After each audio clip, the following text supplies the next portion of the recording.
নবী সাল্লাল্লাহু আলাইহি ওয়াসাল্লামকে দেখানো হলো জাহান্নামের আযাব।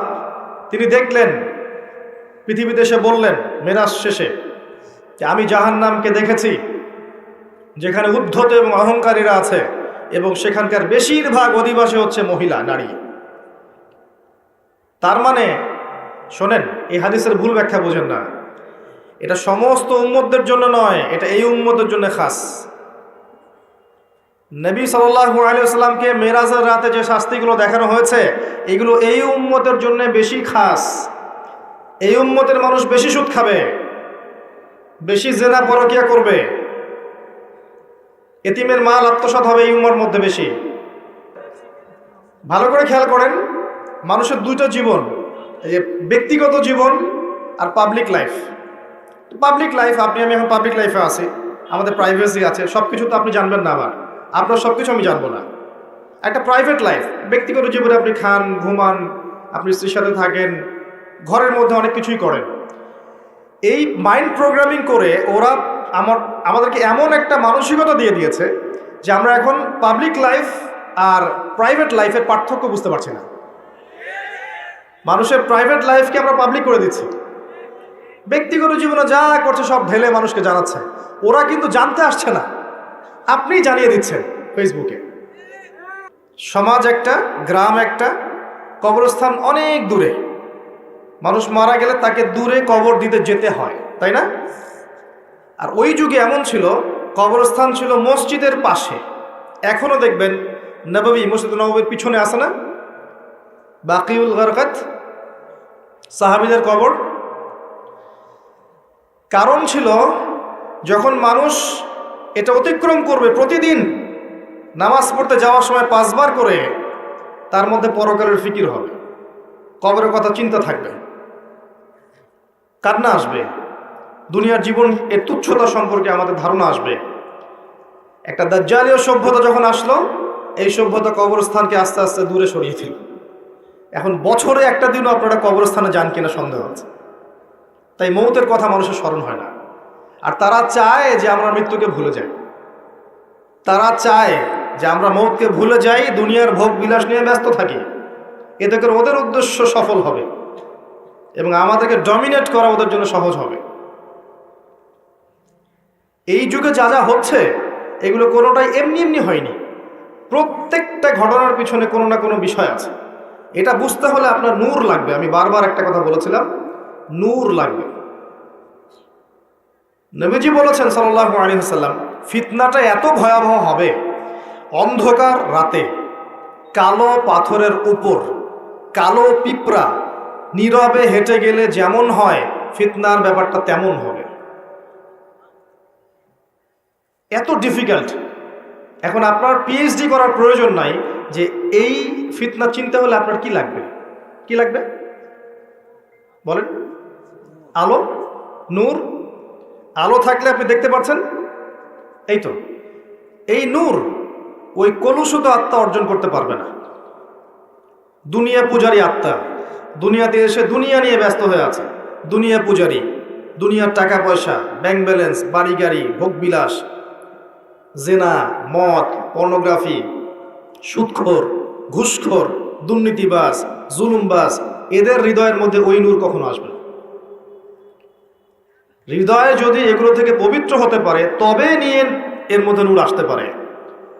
হৃদয়কে এগুলো থেকে পবিত্র করার পর মনের মধ্যে যে হিংসাগুলো আছে, গীবত, তহমত, সমালোচনা, অহংকার, এগুলো সংস্কৃতিগুলো আছে, এগুলো ত্যাগ করার পরে যখন মানুষ কোরআন ধরবে, হাদিস পড়বে, নামাজি হবে, তাহাজ্জুদ গোজার হবে, সুন্নার পাবন্দ হবে, হালাল খাবে, আদর্শ পরিবার গড়বে, ইসলামিক সমাজ গড়বে, আত্মশুদ্ধি অর্জন করবে, বেশি বেশি তেলাওয়াত করবে, জিকির আজগার করবে, আল্লাহকে ডাকবে, আল্লাহর ধ্যান করবে, আল্লাহর জিকির করবে, তাসবিহ তাহলিল করবে, মৌতকে স্মরণ করবে, পরকালকে স্মরণ করবে, প্রত্যেকটা কাজ আল্লাহকে সন্তুষ্ট করার জন্য করবে।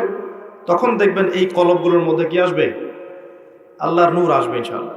তখন সে ফিতনা রিকগনাইজ করতে পারবে, চিনতে পারবে ইনশাআল্লাহ। তো এই রূহটা যদি নূর দিয়ে আলোকিত করতে না পারি, পরকালে কবরেও নূর পাবো না, হাসরের মাঠেও কখনো নূর আসবে না। একটা আয়াত বলছি, সূরা হাদীদে আল্লাহ পাক বলেছেন, ইয়াউমা তারাল মুমিনিনা ওয়াল মুমিনাত ইয়াসআ নূরুহুম বাইনা আইদিহিম ওয়া বিআইমানিহিম। হে নবী, কিয়ামতের মাঠে আপনি দেখবেন মুমিন পুরুষ মুমিন নারীদের জন্য তাদের সামনে এবং ডান দিকে আল্লাহর পক্ষ থেকে আলো এবং নূর থাকবে। মুনাফিকরা বলবে যে আমাদেরকে নাকতাবিস মিন নূরিকুম, তোমাদের নূর থেকে কিছু আমাদেরকে দাও, আমরা তো পার হতে পারছি না পুলসিরাত। ওদেরকে বলা হবে কিলা রুজিউ ওয়ারাকুম ফালতামিসু নূরা, ফিরে যাও পিছনে পিছনে ফিরে যাও। দুনিয়ার জীবন তোমাদেরকে প্রতারিত করেছিল, আজকে তোমাদের জন্য কোনো নূর নাই। আল্লাহ যাকে নূর দিবে না ফামা লাহু মিন নূর, তার কোনো নূর থাকবে না। নূর নিয়ে এতগুলো কথা এই জন্য বলছি, আমি পরে আসছি টপিকে। এই যুগে যদি আপনি চলতে চান, ফিতনাগুলো চিনে আল্লাহর পথে চলতে চান, এগুলো থেকে দূরে থাকতে চান, আল্লাহর আনুগত্য করতে চান, রাসূলের আনুগত্য করতে চান, পরিস্থিতি বুঝে এগোতে চান, আপনার বাহ্যিক চোখ যথেষ্ট না, আপনার নূর দরকার কলবের মধ্যে। বাহ্যিক চোখ দিয়ে আপনি সব বুঝতে পারবেন না। বাহ্যিক চোখ দিয়ে আপনি দেখবেন বিশ্ব এগিয়ে যাচ্ছে, আর আল্লাহর নূর দিয়ে দেখলে আপনি বুঝতে পারবেন বিশ্ব এগিয়ে যাচ্ছে ঠিকই, তবে এটা তার ধ্বংসের দিকে এগিয়ে যাচ্ছে। দৃষ্টিভঙ্গির বিশাল পার্থক্য দেখবেন আপনি। তো এই যে সময়টা আল্লাহ দিয়েছেন, এই সময়টুকুতে যদি আমরা তাওহীদে থাকি, সুন্নতে থাকি, দিন পরিপূর্ণরূপে পালন করি, কবরের 3টা প্রশ্নের উত্তর দিতে পারবেন ইনশাআল্লাহ। এরপরে আপনাকে রাখা হবে ইল্লিনে, যেখানে আপনি জান্নাতের নিয়ামত ভোগ করবেন।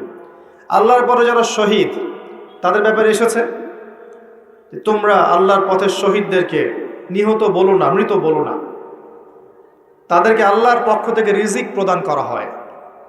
জাফর ইবনে আবি তালব রাদিয়াল্লাহু আনহু, যিনি মুতার যুদ্ধে শহীদ হয়েছিলেন, তার 2টা হাত কেটে গিয়েছিল। নবী সাল্লাল্লাহু আলাইহি ওয়াসাল্লাম কান্নাকাটি করেছিলেন তার ইন্তেকালের সংবাদ শুনে, কিন্তু একটু পরে মুচকি হেসেছেন। তাকে জিজ্ঞেস করা হলো, কি জন্য আপনি হাসলেন ইয়া রাসূলুল্লাহ? তিনি বললেন, আমি দেখলাম যে জাফর রাদিয়াল্লাহু আনহুকে আল্লাহ এই কাটা 2 হাতের বিনিময়ে জান্নাতে 2টা সবুজ পাখা দিয়েছে। এটা দিয়ে সে জান্নাতে ঘুরে বেড়াচ্ছে এবং ফল খাচ্ছে। তার মানে ইল্লিনে আপনি আপনার কর্মফল ভোগ করবেন, আপনার আত্মা ভালো ফল ভোগ করবে। আর যদি দুনিয়ার কর্মজীবনে খারাপ কাজ করে থাকে, শিরিক করেছে, বেদাত করেছে, হারাম খেয়েছে, সুদ খেয়েছে, ঘুষ খেয়েছে, জেনা করেছে, দুর্নীতি করেছে, জুলুম করেছে অন্যের উপরে, এমন কোনো পাপ নাই দুনিয়াতে করে নাই, এর আত্মা ইল্লিনে যাবে না, সিজ্জিনে যাবে। সিজ্জিন, ওয়ামা আদরাকা মা সিজ্জিন। আল্লাহ বলেছেন, তোমরা কি জানো সিজ্জিন কি? কিতাবুম মারকুম, আল্লাহর কাছে লিখিত কিতাব। এখানে আত্মাদেরকে শাস্তি দেওয়া হবে। এই যে বারজাখের জীবনের শাস্তি নবীজি দেখে এসেছেন মেরাজের রাতে, সুদখোরদের মাথা ফাটিয়ে দেওয়া হচ্ছে, রক্তের নদীতে ফেলে মাথা ফাটিয়ে দেওয়া হচ্ছে, এতিমের মাল আত্মসৎকারীরা জ্বলন্ত অঙ্গার গিলে খাচ্ছে, ব্যভিচারকারীদেরকে এই যে পচা গোশত খেতে দেওয়া হচ্ছে, মহিলা জেনাকারদেরকে এই যে বুকের মধ্যে হুক লাগিয়ে ঝুলিয়ে রাখা হয়েছে। এই যে শাস্তিগুলো তিনি দেখে এসেছেন, এগুলো কিন্তু ওই বারজাখের শাস্তি। এটা কিন্তু জাহান্নামের ওই কিয়ামতের মাঠের শাস্তি নয়, কিন্তু বারজাখী জীবনের শাস্তি। দেখেছেন জিহ্বা আগুনের কেচি দিয়ে কেটে দেওয়া হচ্ছে এক শ্রেণীর বক্তার, জানা অনুযায়ী আমল করতো না। এগুলো বারজাখের শাস্তি। তার মানে আত্মার কিন্তু আপনার মৃত্যু হচ্ছে না। এই দুনিয়ার জীবনটাই সব নয়, তাহলে মৃত্যু হয়ে গেলেই সব শেষ হয়ে যাবে না, বরং আপনার আত্মা বাকি থাকবে। আত্মা হয় ইল্লিনে যাবে, না হলে সিজ্জিন। নিষ্কৃতি নাই কোনো, আমাদের কোনো নিষ্কৃতি নাই।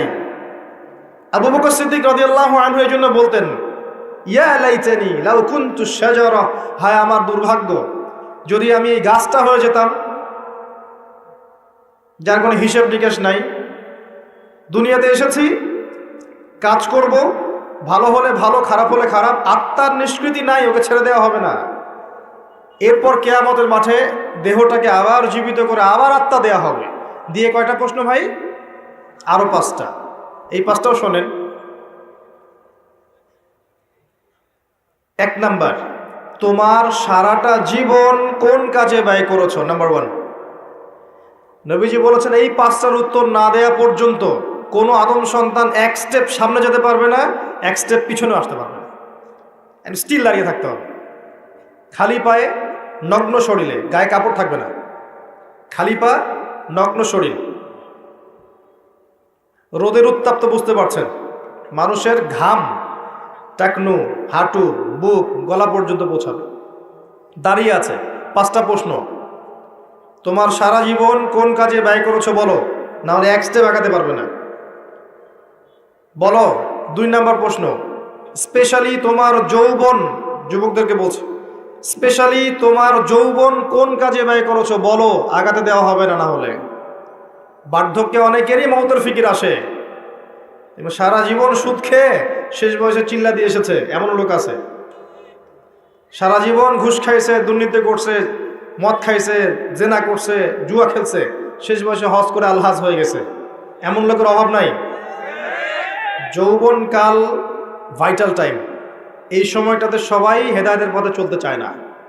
রক্ত গরম থাকে, উচ্চাভিলাষ থাকে, পলিটিক্যাল পাওয়ার অ্যাচিভ করতে হবে, অথবা একটা ভালো নারী চাই, অথবা আমি বিভিন্ন মেয়েদের সাথে অ্যাফেয়ার করব আর ভোগ করব, অথবা পর্নোগ্রাফিতে আসক্ত হয়, অথবা মাদকাসক্ত হয়, খেলাধুলা করে সময় নষ্ট করছে, অথবা দেখবেন ব্যাংক ব্যালেন্স টাকা পয়সার পিছনে ছুটছে। মানে ওর যত ছোটাছুটি দেখবেন স্পেশালি যৌবনকালে, স্পেশালি যৌবনকালে।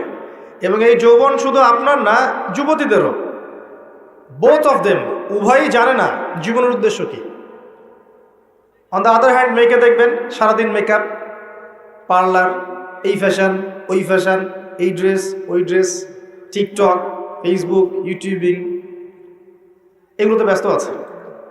বসে বসে নিজেই হাসছে, নিজেই ছবি তুলছে, নিজে নিজে হাসছে একা একা, মানে হাসির কোনো কারণ নাই, এমনি একা বসে আছে, এটা হাসলো, ছবি তুলল। মানে মাইন্ড প্রোগ্রামিং। দেখেন, আমাদের মাথাটাকে ইহুদিরা প্রোগ্রামিং করে দিয়েছে। মানে আপনি যা করবেন ওরা আপনাকে দেখতে আসবে না, বরং আপনি নিজেই জানিয়ে দিবেন, দেখো আমি এটা করেছি। ওয়াইফকে নিয়ে ঘুরতে গেছে, ছবি দিবে ফেসবুকে, কয়দিন পর হয়তো বাথরুমে বসেও ছবি দেবে। এটাই বাকি আছে খালি, আই থিঙ্ক শুধু এটাই বাকি আছে, বাকি সবই দেওয়া যায়। এগুলো দিস হয়, আমি আপনাদের ভাষা বুঝি না, বলতে পারি না, এগুলো মাঝে মধ্যে দেখা যায়। ভালো করে খেয়াল করেন, মানুষের 2টা জীবন, এই যে ব্যক্তিগত জীবন আর পাবলিক লাইফ। পাবলিক লাইফ, আপনি আমি এখন পাবলিক লাইফে আছি, আমাদের প্রাইভেসি আছে, সব কিছু তো আপনি জানবেন না, আবার আপনার সব কিছু আমি জানবো না।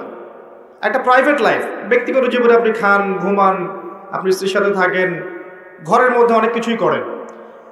এই মাইন্ড প্রোগ্রামিং করে ওরা আমাদেরকে এমন একটা মানসিকতা দিয়ে দিয়েছে যে আমরা এখন পাবলিক লাইফ আর প্রাইভেট লাইফের পার্থক্য বুঝতে পারছি না।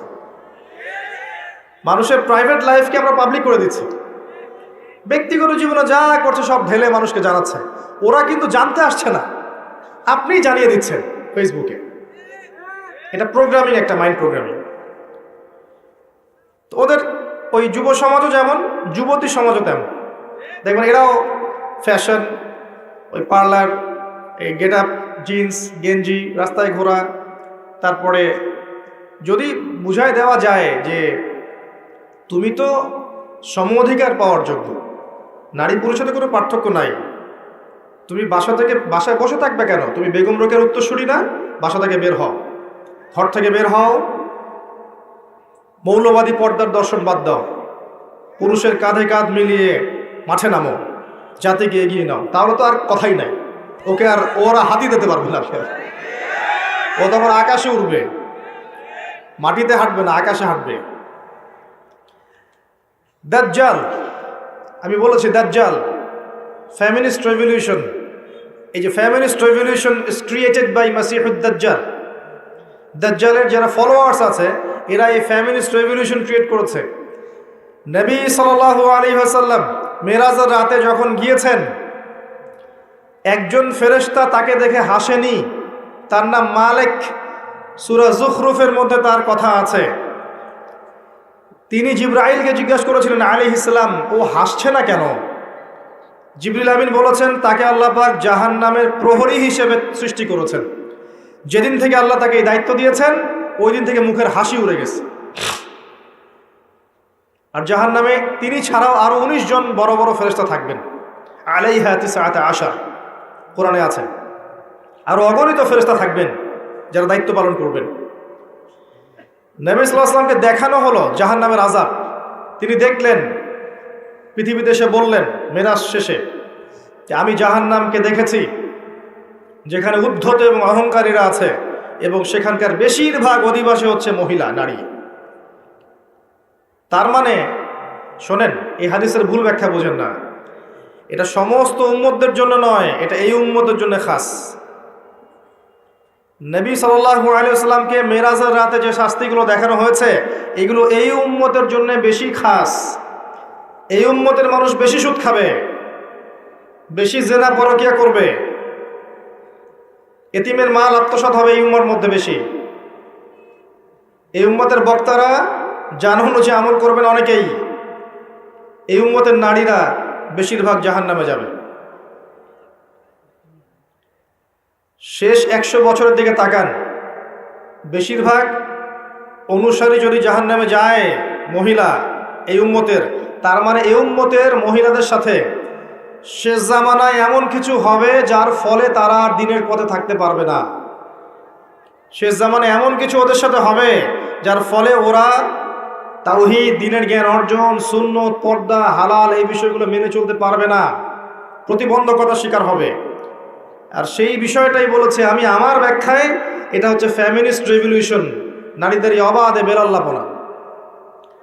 এটা আজকে থেকে 100 বছর আগে ছিল না, আজকে থেকে 100-200 বছর আগে দিকে তাকিয়ে দেখেন, এরকম পশ্চিমা ধাঁচে সারা বিশ্বে মুসলিম কান্ট্রিগুলোতে মেয়েরা এইভাবে ঘুরে বেড়ায়নি কখন। যারা নারীরা এখন পুরুষের আসন নিয়ে নিয়েছে আর পুরুষ হয়ে গেছে নারী, পোশাক পরিবর্তন হয়ে গেছে, নারী পুরুষের পোশাক পরছে, মেয়ে নারীর পোশাক পরছে। দেধার সে ফ্রি মিক্সিং, যেখানে যাবেন ফ্রি মিক্সিং, মার্কেটে যান ফ্রি মিক্সিং, স্কুলে যান ফ্রি মিক্সিং। ফ্রি মিক্সিং বোঝেন তো? মানে আপনার পাশে বসে আছে গায়রে মাহরাম, আপনার মনে হবে সে আমার কলিগ। আপনার পাশে বসে আছে একটা গায়রে মাহরাম যার সামনে পর্দা করা ফরজ আল্লাহ করেছেন, আপনার কাছে মনে হবে সে আমার কাজিন, সে আমার সহপাঠী, সে আমার ফ্রেন্ড, সে আমার ভাইয়া, সে আমার টিচার। এটা মনে হবে। আল্লাহ ওদের সাথে পর্দা করা ফরজ করেছে, কিন্তু ওই মেয়ের কাছে মনে হবে এই এই ব্যাপার। এটা ফ্রি মিক্সিং। স্কুলে ফ্রি মিক্সিং, স্কুলের ছেলেমেয়েরা এখন পর্ন দেখে, স্কুলের ছেলেমেয়েরা বসে বসে ক্লাসে বসে বসে পর্ন দেখে। এটা সেকুলারদের মিডিয়া থেকে খবরগুলো বলছে, ইসলামিক মিডিয়া তো নাই আমাদের কাছে, সেকুলারদের মিডিয়া থেকে খবরগুলো বলছে। রিপোর্ট হয়েছে এগুলো নিয়ে অনেক, ইউটিউব ঘাটে। ক্লাসে বসে বসে ছেলে মেয়ে পর্ন দেখছে, স্কুলের ছেলেরা, স্কুলের মেয়েরা। আজকে থেকে 50 বছর আগে কল্পনা করতে পারতেন? আমরা করেছি এগুলা? আমরা তো বেশি বয়স না, আমরা করেছি। এখনকার কলেজে যাবেন ফ্রি মিক্সিং, গ্রুপ স্টাডি করতেছে বসে, ছেলে টিচার মহিলাদেরকে পড়াচ্ছে, মেয়েদেরকে পড়াচ্ছে ব্যাচ করে, ছেলে টিচার, মেয়ে টিচার, ছেলেরা ব্যাচ করে পড়ছে। গায়রে মাহরাম, পর্দা করা ফরজ ছিল। বোঝানো হয়েছে সে তো শিক্ষক, আমি তো ছাত্র, সে আমার টিচার, আমি তার ছাত্রী, বাবার মতো সম্মান তার আমার। এই বাবার মতো সম্মান করতে গিয়ে মাঝে মাঝে বাবার ভূমিকায় গায়ে হাতও দিচ্ছে, মা ভালো থাকো।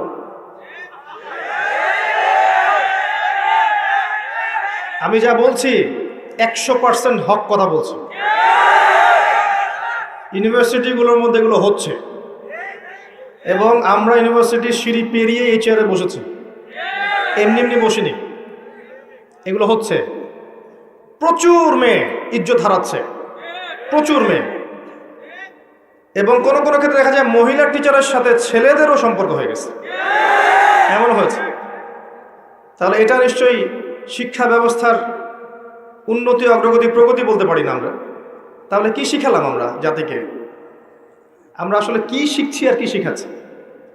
শালীনতাই যদি শেখাতে না পারলাম, একটা শালীন সমাজ গড়তে না পারলাম, সমাজের মধ্যে বাহির থেকে দেখে মনে হয় সমাজ এগিয়ে যাচ্ছে, ভিতরে দেখা যায় সমাজের কাঠামো ভিত্তিহীন, তাহলে আপনি কি করছেন? একটা জ্ঞান, ইলম শিখতে যাবে মানুষ, ইলম শিখতে গিয়ে যদি এই ঘটনা ঘটে, কি শিখবে আর জাতিকে শিখাবেটা কি বলেন? এই মেয়ের ইজ্জত হারালো। এই ইজ্জত হারানো মেয়েগুলো পরবর্তীতে কারো না কারো ঘরে তো যাবে। যাদের ঘরে যাবে ওই ছেলেদের উপর জুলুম হলো না? ওই ছেলেগুলো এই মেয়েদেরকে নিয়ে সুখে থাকতে পারবে? আর যদি ওদেরকে ফ্যামিলিস্ট ধাঁচে গড়ে তোলা হয়, এগিয়ে যাওয়া অগ্রগতি প্রগতির নাম দিয়ে, পর্দার বালাই নাই, শালীনতার বালাই নাই, ইসলামী নৈতিকতা মূল্যবোধ নামাজ রোজা হজ জাকাতের বালাই নাই, ওদেরকে ঘরে নিলে কি যুব সমাজ সুখী হবে? সমাজ কাঠামো ধ্বংস করছেন। আমি কোন কথাটা থেকে এই জায়গায় চলে আসলাম? বেশিরভাগ নারী এই যুগের এই জামানার জাহান্নামে যাচ্ছে, কারণ তাদের সাথে কিছু একটা হচ্ছে এই যুগে যেটা আগে হয়নি। এর ফলশ্রুতিতে তারা পর্দায় থাকতে পারবে না, আল্লাহর বিধানগুলো মেনে চলতে সমস্যা হবে, এবং এক পর্যায়ে তারা জাহান্নামের রাস্তায় হাঁটবে। সতর্ক হয়ে যান। আপনার মাকে সতর্ক করেন, বোনকে সতর্ক করেন, আপনার স্ত্রীকে সতর্ক করেন, আপনার মেয়ে বাচ্চাকে সতর্ক সাবধানে রাখেন। এমন পর্যায়ে পৌঁছেছে যে এমন কোনো সেক্টর নাই যেখানে ফ্রি মিক্সিং নাই, এমন কোনো সেক্টর নাই যেখানে জিনা নাই। কর্মক্ষেত্র যখন এরা পাশ করে কর্মক্ষেত্র যাচ্ছে, সেখানেও কলিগ ফ্রি মিক্সিং। অফিসের বস মাশাআল্লাহ, তার কর্মচারী মেয়ে, কর্মচারী মহিলা, অ্যাফেয়ার হয়ে গেল, জিনা হয়ে গেল, কোনো কোনো ক্ষেত্রে ধর্ষণ হয়ে গেল। ইজ্জত বিক্রি করে কি পেটে ভাত ঢোকাতে হয়? নিজের সম্মান সবচেয়ে বড় জিনিস না পেটের ভাত বড় জিনিস? আজকে না খেয়ে থাকলে কালকে আল্লাহ আমাকে খাওয়াবে ইনশাআল্লাহ। আজকে আপনি আপনার ইজ্জত দিয়ে দিলে কাল আপনার ইজ্জত ফিরে আসবে। মানুষ এখন ভিতরের চোখ যেহেতু নাই, জেনারেশনের ভিতরের চোখটা নাই, এই কারণে বুঝতে পারে না আসলে হক কোনটা বাতিল কোনটা। ইজ্জত বিক্রি করে আমাকে ভাত খেতে হবে? এটা বিক্রি করার জন্য কি আমাকে ফোর্স করেছে রাষ্ট্র, সমাজ, বিশ্ব? আমি তো সিদ্ধান্ত নিজেই নিয়েছি। এর বাইরে দেখবেন কোনো কোনো ক্ষেত্রে এই যে পড়াশোনার সমস্যার কথাটা বললাম, এটা কিন্তু অনেক সময় মাদ্রাসাতেও হচ্ছে। কোনো কোনো ক্ষেত্রে রিপোর্টও আমাদের কানে আসে যে মাদ্রাসাতেও এরকম ছাত্রী ধর্ষণের শিকার হয়েছে, এবং কোনো কোনো ক্ষেত্রে এরকম ঘটনা ঘটেছে।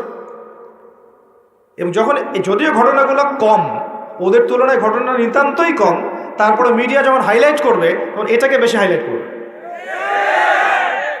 তবে এখানে 1% হওয়ার সুযোগ ছিল না। এখানে যেটা হচ্ছে সেটা নিঃসন্দেহে এই মানুষগুলোর তাকওয়ার কমতির কারণে হচ্ছে, এবং ভুল সিস্টেমের কারণে হচ্ছে। মেয়েদের মাদ্রাসায় পুরুষের অনুপ্রবেশ দেওয়া যাবে না। প্রত্যেকটা টিচার, স্টাফ, এভরিবডি সেখানে মহিলা হতে হবে। আর ছেলেদের মাদ্রাসায় ওখানে আপনি মেয়ের অ্যাক্সেস দিতে পারবেন না। প্রত্যেকটা টিচার, স্টুডেন্ট সেখানে ছেলে হতে হবে। এই সিস্টেমে যখন স্কুল কলেজ মাদ্রাসা চলবে, তখন জেনামুক্ত পরিবেশে আমাদের সন্তানরা পড়াশোনা করতে পারবে ইনশাআল্লাহ। পড়াশোনা করতেই যদি জেনা করতে হয়, তো ওই জ্ঞান দিয়ে সে কীভাবে জাতিকে এগিয়ে নিবে বলেন তো? এরপরেও গিয়ে কর্মক্ষেত্রে জেনা করছে। আপনি যেখানে যাবেন সেখানে রেভলিউশন। ব্যাংকে যান, মেয়ে বসে আছে, বাজারে যান, মেয়ে বসে আছে, দোকানদারিতে মেয়ে বসে আছে, রাস্তাঘাটে হাঁটবেন, মেয়ে ঘুরে বেড়াচ্ছে সবখানে। আল্লাহ এবং তার রাসূল কখনো বলেননি যে মেয়েরা তাদের অধিকার পাবে না এবং তারা তাদের কর্মক্ষেত্রে স্বতন্ত্র স্বাধীন থাকবে না, এটা কখনো বলা হয়নি। আল্লাহ এবং তার রাসূল এতটুকু বলেছেন তারা তাদের ক্ষেত্রে স্বতন্ত্র স্বাধীন, ফ্রি মিক্সিং চলবে না। ফ্রি মিক্সিং মানে কি নারী পুরুষের অবাধ মেলামেশা চলবে না। তারা তাদের ক্ষেত্রে কাজ করবে, তাদের ক্ষেত্রে পড়াশোনা করবে, তাদের ক্ষেত্রে আর যা যা সেক্টর আছে করবে, সেখানে ছেলের অনুপ্রবেশ থাকবে না, এবং সেটা হবে নিরাপত্তার সাথে, পর্দার সাথে। এটা কি আল্লাহর অপরাধ? তার রাসূলের অপরাধ? সমাজ কাঠামো কি আল্লাহ রাসূলের চেয়ে আমি বেশি বুঝি? যখন এই কাঠামোটা ভেঙে গেল, তখন ফ্রি মিক্সিংয়ের মধ্য দিয়ে দিন দিন জেনা বাড়লো, ধর্ষণ বাড়লো, আপনার এই যে পরকীয়া বাড়লো। পরকীয়া তো বাড়বেই। এগুলোর পরে আবার যখন বাসায় ফিরে যাবে, বাসায় দেখবেন বিভিন্ন টিভি চ্যানেল চলছে, যেগুলোর ঘটনাগুলোর সাথে, সিরিয়ালের ঘটনাগুলোর সাথে বাস্তবতার আদৌ কোনো সম্পর্ক নেই। বাস্তবতা আলাদা জিনিস, ওই ঘটনা আলাদা জিনিস। ওখানে গিয়ে দেখবেন দুনিয়ার পশ্চিমা সভ্যতার এবং ভারতীয় সভ্যতার যত রকমের মিউজিক আছে, আপনার মুভিজ আছে, সিরিয়াল আছে, এগুলো দেখতে ব্যস্ত হয়ে গেল, রিমোট নিয়ে বসে আছে। ভাবখানা এমন যে বাঘের কাছ থেকে আপনি খাবার কেড়ে নিতে পারবেন, বাসার মা বোনদের কাছ থেকে রিমোট কেড়ে নিতে পারবেন না। দেখতেই থাকবে 11টা 12টা বেজে যাচ্ছে, স্বামী ভাত চাইলে সেটা পরে, আগে শেষ করি এটাই লাস্ট, এটা দেখে যাবো ভাত দিতে। এক পর্যায়ে এটা দিয়ে কি হচ্ছে, এটা দিয়েও মাইন্ড প্রোগ্রামিং হচ্ছে। ওই অবাস্তব জগৎটাকে তখন বাস্তব বলে মনে হবে। ওখানে সে পরপুরুষকে দেখছে, ওদের সংস্কৃতি শিখছে, ওদের গেট আপ দেখছে, ওদের ড্রেসগুলো বানানোর চেষ্টা করছে, ওদের আদর্শ সে নিজের মধ্যে লালন করছে, আবার মুখে সাক্ষীও দেয় যে আমি একজন মুসলিম। এই আদর্শগুলো যখন লালন করে আবার পরিবারে ফিরে আসবে, তখন তো ফাসাদ হবেই। কারণ বাস্তবতা এটা তো আলাদা জিনিস। বাস্তবে আমি একজন মুসলিম, বাস্তবে আমি একজন তাওহীদপন্থী, বাস্তবে আমি সুন্নাহ মেনে চলবো, বাস্তবে আমার নেতা মুহাম্মদ সাল্লাল্লাহু আলাইহি ওয়াসাল্লাম, বাস্তবে আমার ধর্ম ইসলাম, যেগুলোর সাথে এগুলোর কোনো সম্পর্ক নাই, তখন তো ফিকশন হবেই। আর এই পরিবারগুলোর মধ্যে যখন দেখবেন সন্তান গড়ে উঠছে, মাশাআল্লাহ সন্তানও হবে পিতামাতার মতোই, সুবহানাল্লাহ। এই হচ্ছে বাস্তবতা। তো এই নারীদের এই অবাধ বেহায়াপনার কারণেই শেষ জামানায় বেশি বেশি নারী জাহান্নামের পথে হাঁটবে। এই নারী আপনার ঘরে আছে, আমার ঘরে আছে, আগামী প্রজন্মতেও আসবে। যারা আছে ওদের ব্যাপারে সতর্ক হয়ে যান, যারা আসছে তাদের ব্যাপারে সতর্ক হয়ে যান। মেয়েকে ছোট্টবেলা থেকে তারবিয়ত দিয়ে বড় করেন। আয়েশা রাদিয়াল্লাহু আনহার মতো বানান, খাদিজা রাদিয়াল্লাহু আনহার মতো বানান, ফাতেমাতুল কুবরার মতো বানান, খাদিজা রাদিয়াল্লাহু আনহার মতো বানান, মারিয়াম আলাইহিস সালামের মতো বানান, হাজারা আলাইহিস সালামের মতো বানান। এমন করেন যেন আপনার মেয়েটা যার ঘরে যাবে সেই ঘরটা যেন জান্নাতের টুকরা হয়ে যায়, এবং আপনার মেয়ের গর্ভ থেকে যে সন্তানগুলো হবে এই সন্তানগুলো আগামীতে যেন উম্মার মুজাহিদ হতে পারে, এমন করে আপনার মেয়েকে বড় করেন। সকালে এখানে লেকচার দিয়েছিলাম মনে হয়, সকালে বলেছিলাম যে ওই যে ইসমাইল আলাইহিস সালাম যাকে বলা হচ্ছে তোমাকে জবাই করব, মনে আছে? তিনি বলেছেন কি, সাতাজিদুনি ইনশাআল্লাহু মিনাস সাবিরিন ইফআল মা তুমার। বাবা আপনাকে যে আদেশ করেছেন আল্লাহ আপনি তাই করেন, আমাকে ধৈর্যশীল পাবেন ইনশাআল্লাহ। বয়স আমার চেয়ে মিনিমাম 15 বছর কম হবে তার। এই বয়সের একটা বাচ্চা এই কথা বলছে। আমার বলার পয়েন্ট হচ্ছে এই বাচ্চাটাকে তার মা মানুষ করেছে, তার বাবা মানুষ করেনি। ইসমাইল আলাইহিস সালামকে গড়ে তুলেছেন তার মা, তার বাবা নন। যদি আপনি ইসমাইল আলাইহিস সালামের মায়ের মতো মেয়ে বোন স্ত্রী পান বা তৈরি করতে পারেন, তখন গিয়ে আপনি দেখবেন ইসমাইলের মতো সন্তান হবে ইনশাআল্লাহ। তার আগ পর্যন্ত সম্ভব না। এই ফ্যামিনিস্ট রেভলিউশনের মহিলাদের গর্ভ থেকে আপনি খালিদ বিন ওয়ালিদ, ওমর ইবনুল খাত্তাব, ইসমাইলের মতো সন্তান যাচ্ছেন। এখানে আপনি বলিউড হলিউডের নায়কের মতো সন্তান পাবেন, এর বেশি কিছু আশা করতে পারেন না। এরপরে যদি এদেরকে আল্লাহ হেদায়েত দেন সেটা আলাদা বিষয়। এবার আসেন, আমি আলোচনা একটা পয়েন্টে গিয়ে এই জায়গা থেকে শেষের দিকে যাচ্ছে, এই অংশটুকু ভালো করে বোঝো। আমরা যে 5টা প্রশ্নে ছিলাম যে জীবনটা কিভাবে কাটিয়েছো, যৌবনটা কিভাবে কাটিয়েছো, তারপরের প্রশ্ন করবেন আল্লাহ পাক উপার্জন কোন পথে করেছো, 4 নম্বর প্রশ্ন করবেন কোন পথে ব্যয় করেছো, আর 5 নম্বর করবেন জানা অনুযায়ী আমল করেছো কিনা। এই 5 প্রশ্নের উত্তর না দেওয়া পর্যন্ত কিয়ামতের মাঠেও কেউ আমল নামা ডান হাতে পাবে না, হিসাব নিকাশ শুরু তো হবে না তার, বা আগাতে পারবে না, পুলসিরাতও পার হওয়ার সুযোগ দেওয়া হবে না, এবং চিরস্থায়ী জান্নাত জাহান্নামের ফয়সালাও হবে না, দাঁড়িয়েই থাকতে হবে। এখন প্রশ্ন হচ্ছে যে এই ফিতনাময় পরিবেশে কিভাবে আমরা এমনভাবে চলতে পারি যার ফলশ্রুতিতে আমরা ওই প্রশ্নগুলোর উত্তর দিতে পারবো। এটাই সবচেয়ে বড় চ্যালেঞ্জ, তাই না? সবচেয়ে বড় চ্যালেঞ্জ এখন এটাই। কারণ আমরা আজকে শিখে ফেলেছি অলরেডি যে আপনার আমার আত্মা মরবে না। আমরা শিখে ফেলেছি অলরেডি যে আমাদেরকে দুনিয়ার জীবনটা দেওয়া হয়েছে পরীক্ষা করার জন্য। আমরা শিখেছি এরপরে আমাদের জন্য চিরস্থায়ী জীবন আসছে, এই জীবনটা শেষ নয়, মৌত সব কিছু শেষ নয়। আমরা এটাও জেনেছি যে এই 3টা আর 5টা 8টা প্রশ্নের উত্তর আপনাকে আমাকে সবাইকে ফেস করতে হবে, কেউ বাদ যাবে না। একদম ইসরায়েলের ওই প্রেসিডেন্ট থেকে শুরু করে আপনি আমি পর্যন্ত, ওই বিশ্ব নেতা থেকে শুরু করে আপনি আমি পর্যন্ত এই বিশ্বের প্রত্যেক নেতা, প্রত্যেক কর্মী, প্রত্যেক ধর্মনেতা, প্রত্যেক বিশ্ব নেতা, প্রত্যেক পলিটিক্যাল নেতা, প্রত্যেক হিউম্যান বিং, অর্থনৈতিক নেতা, সামাজিক নেতা, হুএভার হি ইজ, সে যেই হোক না কেন, তাকে এই 8টা প্রশ্ন ফেস করতেই হবে, যেই হোক না কেন। আল্লাহ কাউকে দেখে বাজ বিচার করবেন না। এবার আসেন, কিভাবে সম্ভব এগুলো উতরে যাওয়া?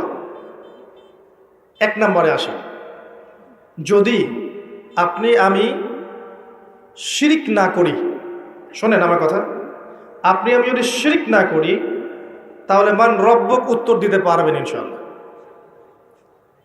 শিরিক কি, কেন, কত প্রকার শেখার জন্য একটা বইয়ের নাম বলে দিচ্ছি, কিতাবুত তাওহীদ। এই বইয়ের অনেক প্রকাশনা সংস্থা থেকে ছাপানো হয়েছে এবং ব্যাখ্যা করা হয়েছে।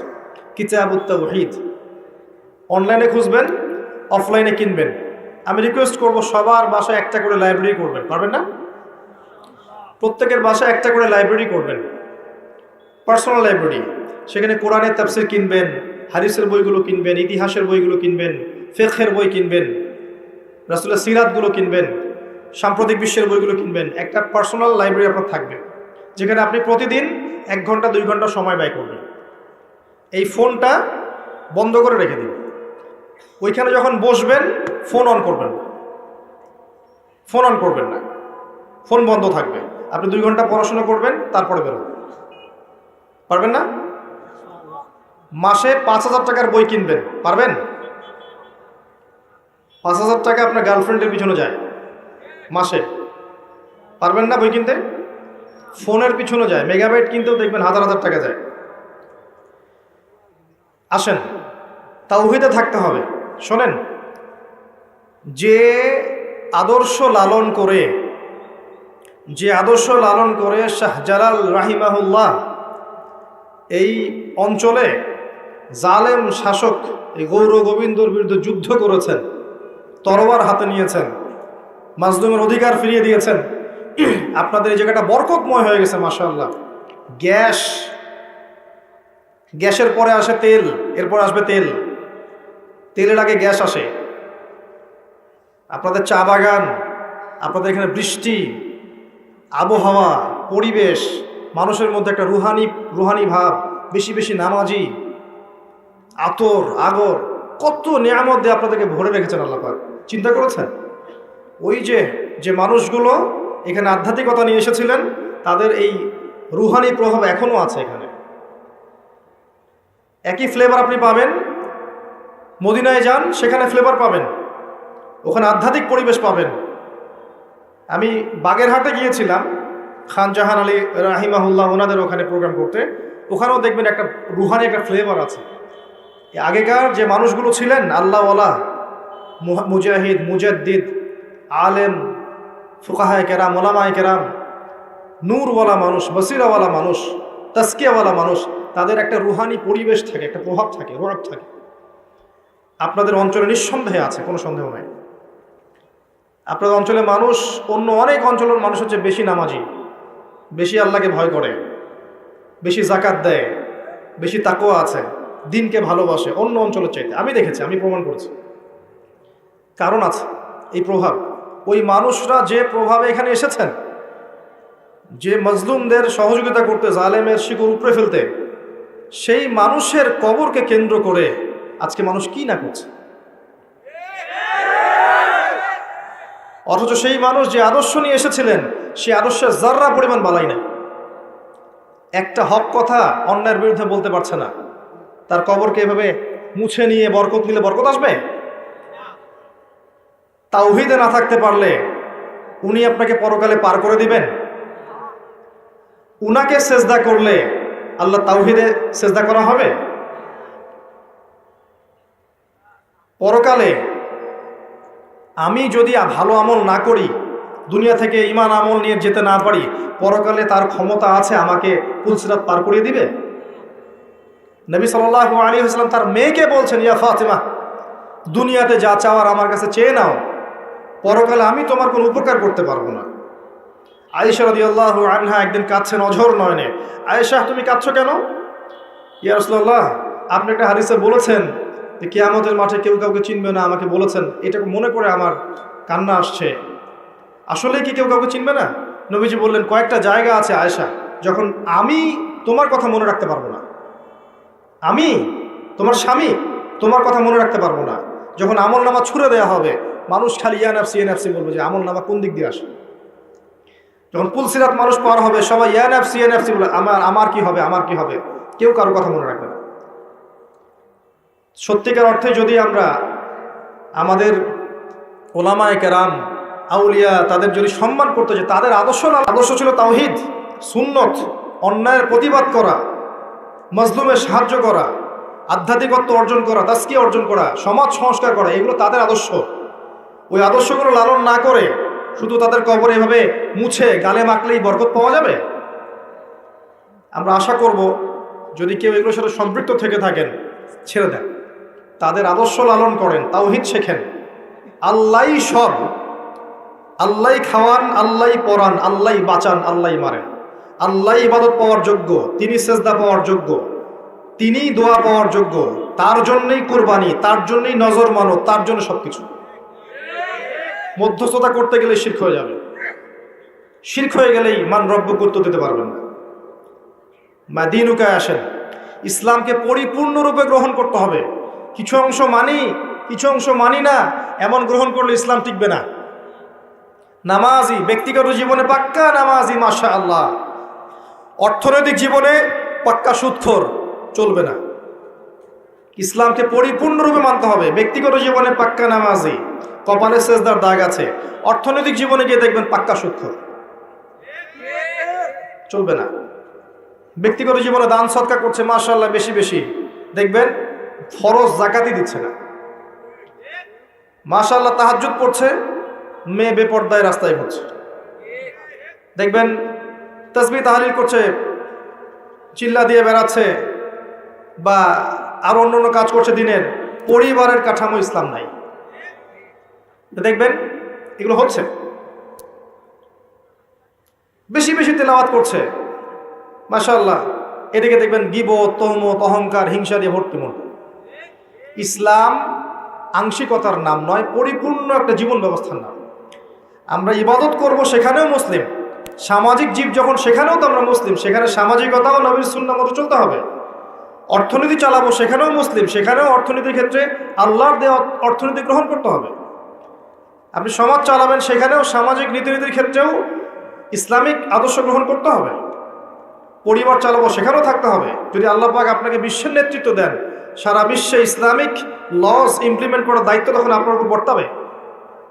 প্রত্যেকটা ক্ষেত্রে আপনি মুসলিম। শুধুমাত্র ধর্মীয় জীবনে মুসলিম আর অন্য জীবনে আমি মুনাফিক কাফের হয়ে থাকবে, এমন হবে না। যদি হয়, মা দিনুক অ্যান্সার আসবে না, মা দিনুক অ্যান্সার আসবে না।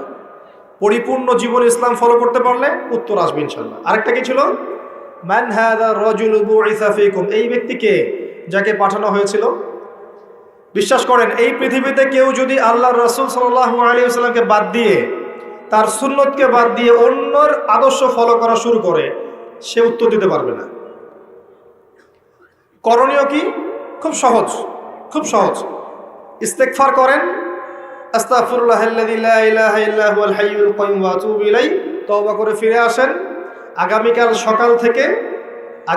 সকাল থেকে ঘুম থেকে ওঠা থেকে নিয়ে ঘুমানো পর্যন্ত প্রত্যেকটা কাজ আপনি নবীর সুন্নাহ মতো করার চেষ্টা করেন।